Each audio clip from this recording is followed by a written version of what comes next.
आंतरराष्ट्रीय योगा दिनाच्या निमित्तानं आज 21 जून आणि 21 जून आंतरराष्ट्रीय योगा दिनाच्या निमित्तानं आजचे चीफ गेस्ट बोलवलेले आहेत आपण, त्या म्हणजे नैना मॅडम. या नैना मॅडमच्या माध्यमातून आज आपण मुलांना योगा कसा करायचा, योगासनं कशी करायची याच्या संदर्भामध्ये आपण आज शाळेमध्ये कार्यक्रम ठेवला. 21 जून संपूर्ण भारत देशामध्ये किंवा संपूर्ण जगामध्ये आपल्याला जर तंदुरुस्त राहायचं असेल, फिट राहायचं असेल तर योग किंवा योगा आपण प्रत्येकाने करणे अत्यंत महत्त्वाचं आहे. कारण योगाने आपलं मन स्थिर राहतं, आपल्या मनामध्ये वाईट विचार येत नाही, शिवाय अभ्यास करण्यासाठी आपल्याला ऊर्जा मिळते. आणि ही ऊर्जा प्राप्त करण्यासाठी गुरुदेवो महेश्वरा,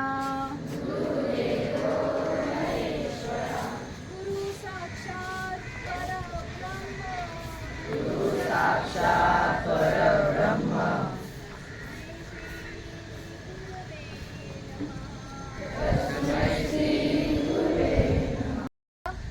हात जोडलेले, पाटाट मानसरट.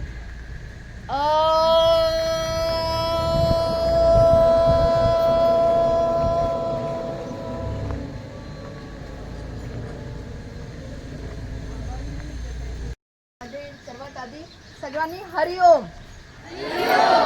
परत एकदा हरिओम. आज इंटरनॅशनल योगा डे आहे. तुमच्या सर्वांचं हार्दिक स्वागत. तर आपण आता सुरुवात करणार आहोत डायरेक्ट योगासाठी. सरांनी सांगितलेलं आहे की आता योगाविषयी तुम्हाला माहिती दिली, तर मला असं सांगण्यात नाही, सरांनी खूप महत्त्वपूर्ण माहिती तुम्हाला दिली आहे.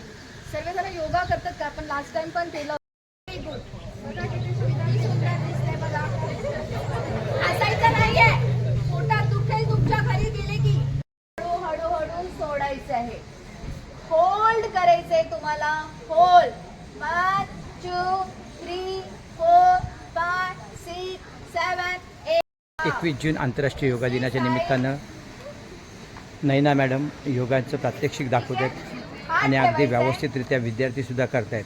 आणि अशा पद्धतीने शाळेमध्ये आज योगा दिनाच्या निमित्तानं आज मुलांना व्यायामाचं महत्त्व, योगाचं महत्त्व हे पटवून देण्याचा एक प्रयत्न आपण करतोय. थोडा येतो. होल्ड. 1 hold hold hold. खाली होल्ड करायचंय. 1 2 3 4 5 6 7. दिले. Relax. Hold. Very good. Hold.